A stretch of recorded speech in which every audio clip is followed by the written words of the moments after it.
Yang memberi Anies sebagai Young Global Leaders pada 2009 adalah Rothschild, forum penguasa di belakangnya namanya Kerajaan Inggris. Yahudi yang berkuasa di dunia bersama dengan Rockefeller.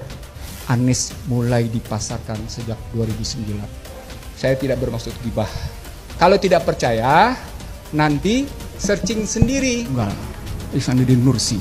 Saya buktikan PKS ikut mengkontribusi rusaknya negeri ini. Saya bisa buktikan sama Anda. Saya lupain itu ya.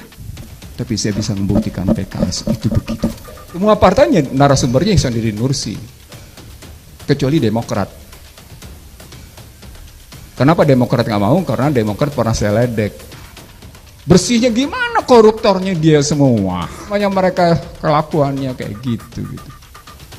Marah mereka segitu ya.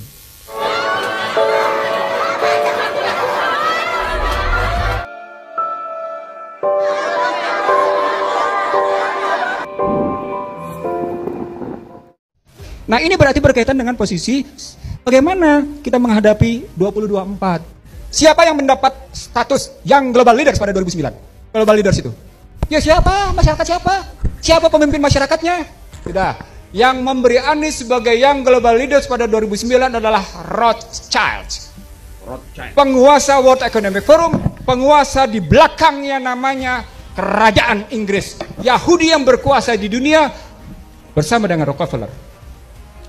Dalam bahasa lain, Anies mulai dipasarkan sejak 2009 dengan istilah pemimpin muda berpengaruh oleh Yahudi. Ya, saya ngomong apa adanya, tidak bermaksud untuk mendiskreditkan ya. Saya ngomong fakta ya. Halo, saya tidak bermaksud gibah. Kalau tidak percaya, nanti searching sendiri ya. World Economic Forum Young Global Leaders 2009. Pertanyaannya, betul nggak Amerika anti Islamofobia? Kenapa enggak? Apa indikatornya? Apa kerjaannya? Kenapa Anda mengunyah anti Islamofobia? Hello, nih, saya bisa membuktikan bahwa PKS ikutnya namanya merusak. Dan saya ngomongin di semua anggota depan anggota DPR PKS. Pembicara tunggal, Ihsanuddin Nursi. Saya buktikan PKS ikut mengkontribusi rusaknya negeri ini.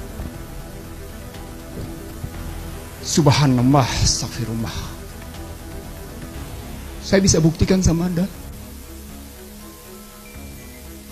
Saya buktikan ya, supaya tidak gibah ya. Lahir Undang-Undang 2507 tentang penanaman modal. PKS Menteri Pertaniannya siapa? Lutfi. Siapa? Bukan. Anton Apriantono. Anton Apriantono. Setuju meliberalkan sektor pertanian sampai saya datang ke rumahnya karena kebetulan sahabat. Undang-undang migas. Siapa yang setuju? Anton siapa? Iwan Prayitno yang jadi gubernur Sumatera Barat. Saya bilang sama dia di depan PKS, bahkan di depannya namanya. Subhanallah, astagfirullah, saya jadi ngebuka sesuatu deh.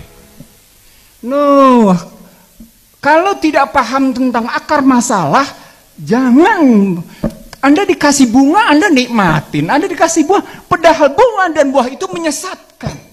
Saya pernah menjadi pembicara Kongres Umat Islam Indonesia 9 Februari 2015 di depan para ulama se-Indonesia.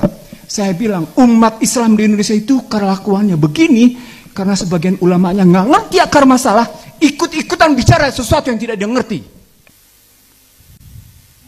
Ya minna billah wa bilal mahir, kalimat berikutnya, kalau ngomongnya salah lebih bagus diam.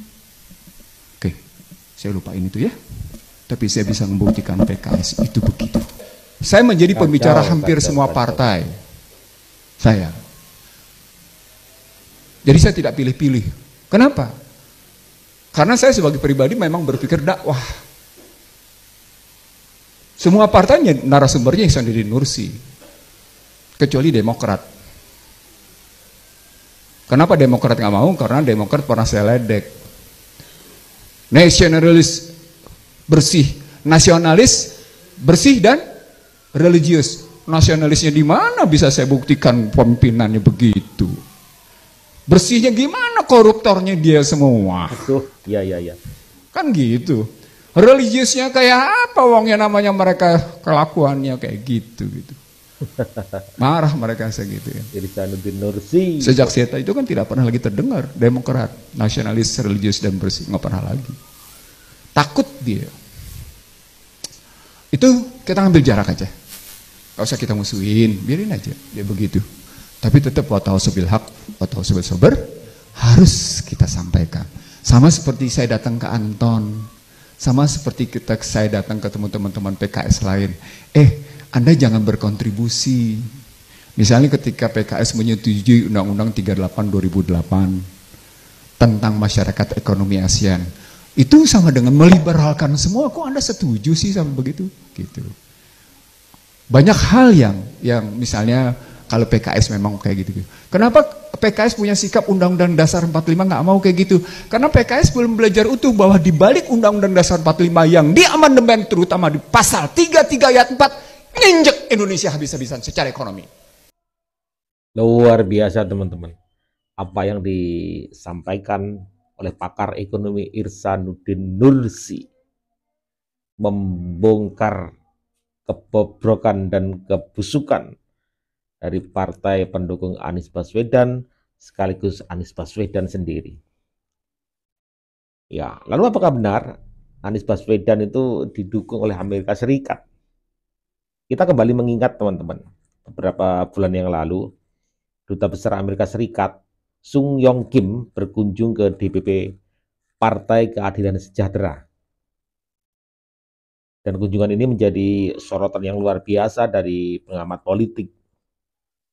Ya, bahkan pakar politik dari American Global University, Jerry Massey, berpendapat ada maksud terselubung di balik kunjungan Sung Yong Kim. Ya, dia menduga kunjungan Dubes Amerika Serikat itu terkait kepentingan pencalonan Anies Baswedan sebagai presiden di Pilpres 2024. Kenapa harus ke Anies Baswedan? Sebenarnya Anies Baswedan itu kan sudah tidak ada di pemerintahan. Kenapa harus ke Anies Baswedan? Terus yang datang duta besar lagi, ya kan? Kalau duta besar datang harusnya ke pemerintahnya, kenapa datangnya ke Anies, kan aneh. Kemudian Jerry juga menganggap wajar bila Amerika Serikat mendambakan sosok Anies yang menjadi presiden, karena dalam kurun waktu 10 tahun selama Presiden Joko Widodo menjabat ini, Indonesia selalu condong menjalin hubungan yang baik ke Cina, teman-teman. Kemudian sebagai negara adidaya, tentu Amerika Serikat mulai tersisih dengan kemunculan Cina. Ya, yang menjadi sebagai salah satu kekuatan baru di dunia. Oleh karena itu, Amerika Serikat dan Cina saling bersaing menancapkan kukunya dan kekuatannya di negara berkembang seperti halnya Indonesia. Jadi, atas dasar itulah Duta Besar Amerika Serikat, Jerry, menilai peluang Amerika Serikat untuk mendukung pencapresan Anies Baswedan itu terbuka lebar. Apalagi Anies punya riwayat mengenyam pendidikan di negeri Paman Sam tersebut. Luar biasa teman-teman. Jadi semuanya saling berkaitan. Tentu Amerika Serikat akan mengambil keuntungan dari itu semua. Ya, kita bisa menilai teman-teman. Ya, kita bisa menilai itu semua.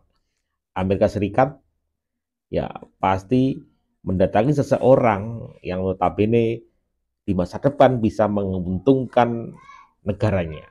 Itu pasti.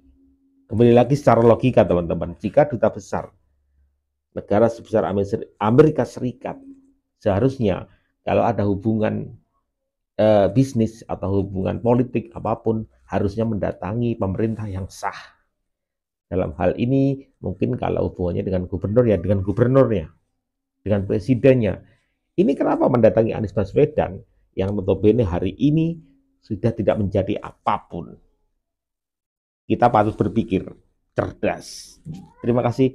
Assalamualaikum warahmatullahi wabarakatuh.